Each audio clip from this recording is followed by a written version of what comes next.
Hello, welcome to Consciously Healthy. I'm Claire. I'm Laura. And today we're going to talk to you about what we think it means to live authentically or consciously. Dun, dun, dun. I'm pleased that you introduced this because I actually didn't know what we were talking about today. So yeah, let's roll with it. So actually, I used to talk about conscious living, like hence, consciously healthy. And it got pointed out to me that that kind of doesn't really resonate with a lot of people. Well, I don't know, it was one person who said that, but they said that it might not resonate with a lot of people as a language.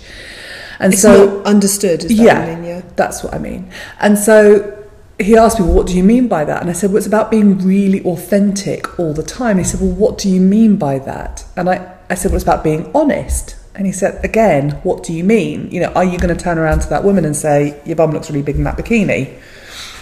We were on Bondi Beach at the time, not in Scunthorpe in February.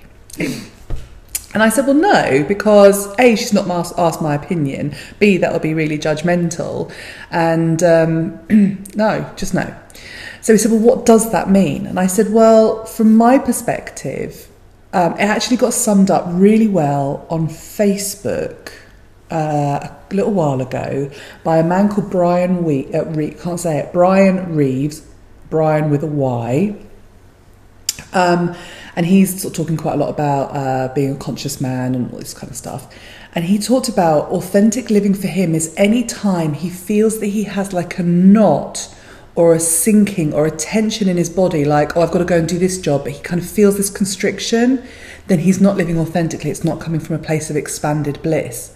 So equally, if we're having a conversation and we feel the need to tell a white lie or be appropriate or constrict in any way, then we're not being authentic.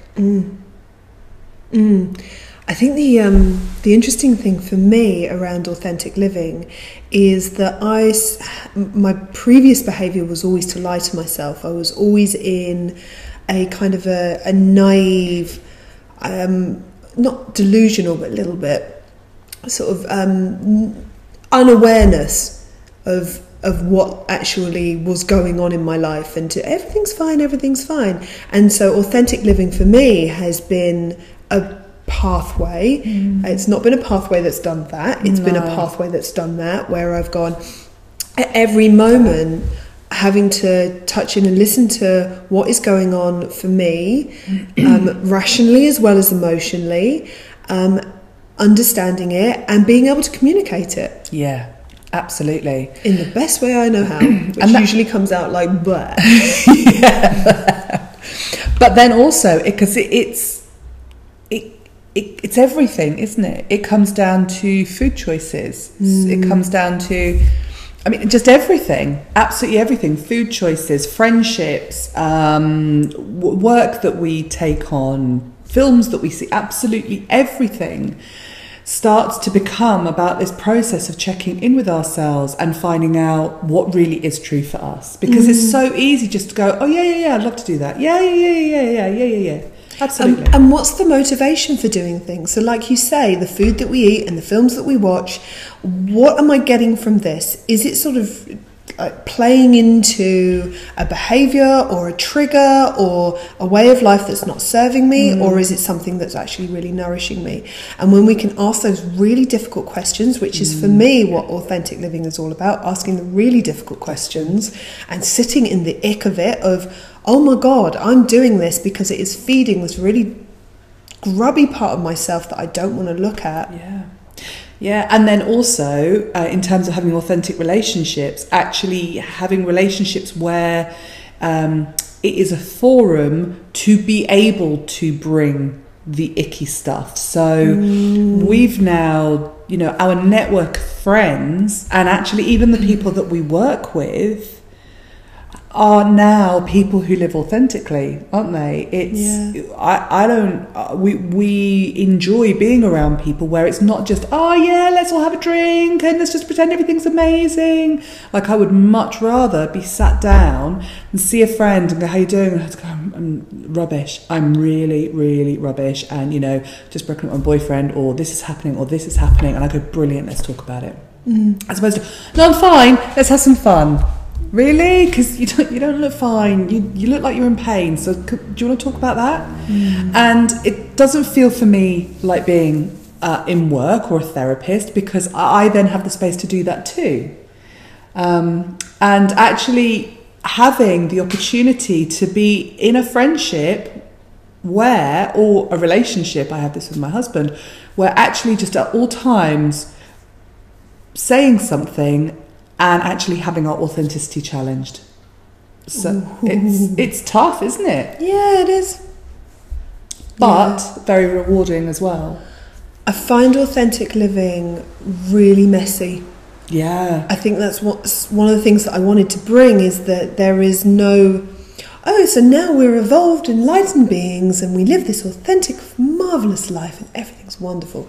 Actually, it's a lot grubbier than that. And I usually find with the more that I want to live an authentic life, the more that I bring my honesty, the more I make a mess. Yeah, so we're authentically making a mess? Yeah, I think that's pretty much where we're at. Yeah. Oh, permission to make a mess. I think I'll take that.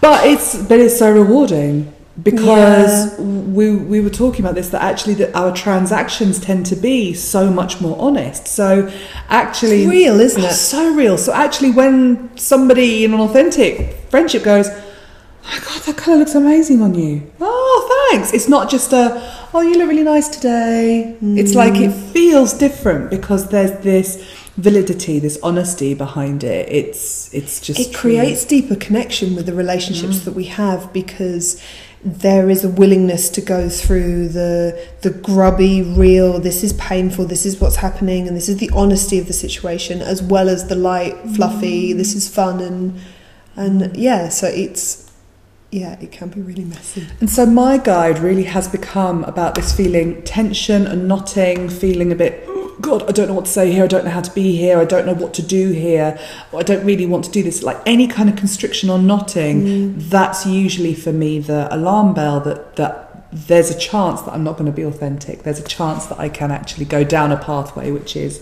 inauthentic. So the choices to take the other pathway. I find one of the hardest bits about trying to live an authentic life is being in a situation where I'm uncomfortable, and just being in the uncomfortableness of it, and not bringing my truth, not bringing my honesty, and then coming away from the situation and reflecting and going, "Oh, okay, that didn't work for me. Yeah, I could have dealt with that differently." And that can be tough, but ultimately it's just part of the journey of it. Yeah, so I guess our recommendations are that if you're interested in it, just start looking up people who are kind of living this lifestyle like us. There's loads of people. Brian Reeves, we love Errol Campbell, just so many people. Brené Brown, Liz Gilbert, Gabrielle Bernstein, Marianne Williamson, all the people who are talking about authenticity and honesty and truth. and give yourself permission to make a mess. Oh, definitely. And it will get messy, and especially with the ones closest to you, because they're the ones that are going to be on the receiving end of the honesty that you're trying to bring. So, enjoy making a mess. Always. So that's it for today. And if you enjoy what we've got to talk about, then please subscribe, because we'd love you to tune in next time. Bye for now.